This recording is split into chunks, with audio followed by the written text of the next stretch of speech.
Have you ever had the overwhelming sense of nerves, fear, and pressure all knotted up in your chest? It's gonna explode!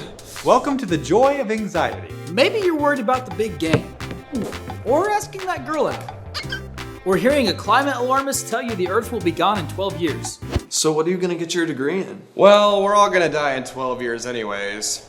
First the polar bears, then the people living in igloos, then us.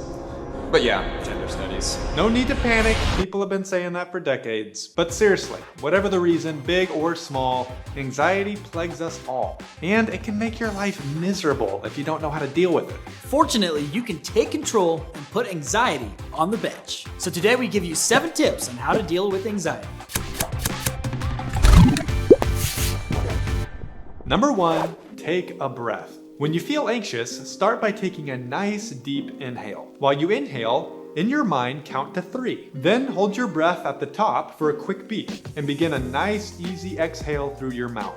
While exhaling, in your mind count to 4 and then begin the breathing exercise again. Try to get a nice calm rhythm going. Inhale, 1, 2, 3, beat.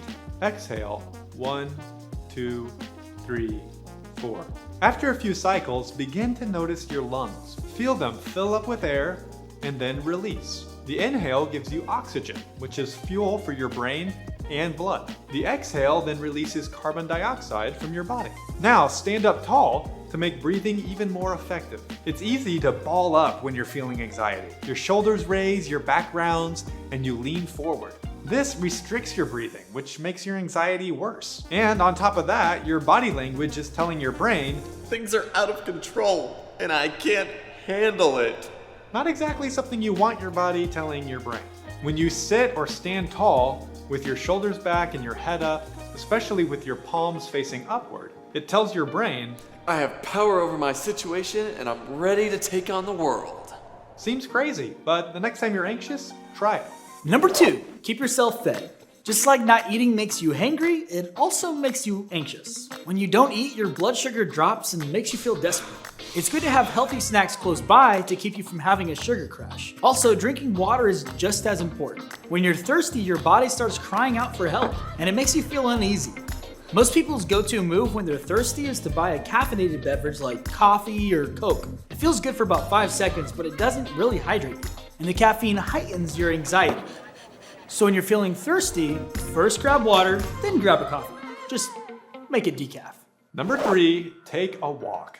I know, you've heard it before, but countless studies have proven that exercise fights anxiety by producing chemicals in the brain like endorphins and serotonin. Walking also gets more oxygen to the brain, which helps you think more clearly. Feel it. It's a great time to process your problems and gain perspective. Physical movement forces your mind to be present and acts like a reset to the brain. I feel it. And on top of that, it helps you release pent-up anxious energy. And sometimes that's all you really need. Number 4, take a break. Taking a break is harder than it sounds these days. Most people's idea of a break is desperately whipping out their phone and scrolling through social media, or hanging out with less than responsible friends. We're gonna go save the world by throwing soup at the Van Gogh self-portrait. You wanna come? Well, what kind of soup is it?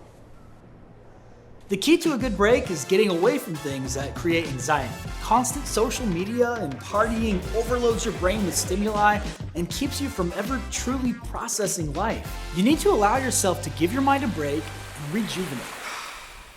Number 5, spend time with people that care about you. If you really want to minimize anxiety, you have to be careful about who you spend time with. We all know those people who radiate anxiety and negativity. You don't need to totally avoid them, but at the same time, you might want to keep some brownies in the oven. Hey, you wanna hang out and talk about everything I hate? I gotta go. I got brownies in the oven. Every time. Maybe don't do this, but you get the idea. Think about the people in your life who truly care about you and make you feel stronger. Spend your time with those people. And maybe it's only one people. Don't be a loner and start isolating yourself. You need alone time, but not so much that you start becoming that weird guy. You need to surround yourself with people who hold you accountable and build you up when you're feeling down. You can find this support system with family, church, and friends from various locations. Hey, would you be my friend? Even if you just find 1 or 2 good friends, that's all it takes. Number 6, gain perspective. Have you ever seen a little kid have a complete meltdown over something ridiculous like a snack breaking in half? What if adults did this? No! The funny thing is, adults never totally grow out of this. They just get better at hiding it. When you're upset, it's easy to feel like the world is ending, when in reality, everything is fine. This is fine. Life is full of little challenges and disappointments, but we get through them. We move on, and in a few days or weeks, we forget it ever happened. Shake, shake, rock and roll. So when you're feeling anxious, back up and think for a moment. Ask yourself, is this actually as big of a deal as I'm making it out to be? Sometimes talking it through with someone else will put it in perspective for you. Either they'll have a helpful outside view, or you may have an epiphany just hearing yourself say it out loud. I get angry and throw my cat every time I watch talk shows. You know what? I'll just stop watching talk shows. Do I still have to pay for this? If you're not able to talk to someone, try writing your thoughts down. Usually seeing it written helps release it from your mind and puts things in perspective. And for many people, praying is the most powerful way to conquer anxiety. Being grateful for the good things in your life and putting faith in a higher power to help you is a recipe that can calm even the most anxious mind. Number 7, do good for others. Let's face it, when you're feeling anxious, it's usually because you're focused on your own problems. So the less you think about yourself, the less anxious you'll feel. It's actually refreshing. Doing good for others helps the people around you and makes you feel better. If it sounds a little intimidating, don't worry. You don't have to dig a well or volunteer at a soup kitchen, although those are great things. You can start small at your own home by doing things without being asked, like changing the litter Oh, what are these cats eating? or taking out the trash. What are we eating? If you want to branch out from there, try joining a ministry at your church. There are plenty of simple ways you can start serving others without having to do anything drastic.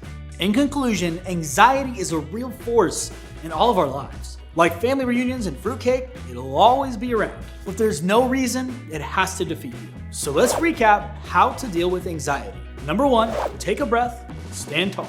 Number 2, keep yourself fed. Keep water and healthy snacks close by. Number 3, take a walk and move your body. Number 4, take a break from anything causing anxiety. Number 5, spend time with people who care about you. Number 6, gain perspective and see the big picture. And number 7, do good for others and get your mind off yourself. Thank you for watching this how-to video for PragerU. We hope you learned something new. And now I'm gonna say goodbye and go eat some snacks. Please memorize all of the points and implement them in your life, and make sure to watch on PragerUkids.com. Hey, would you be my friend? That didn't look like I was. I'm such an idiot! That took too long. What was that bad? Every time.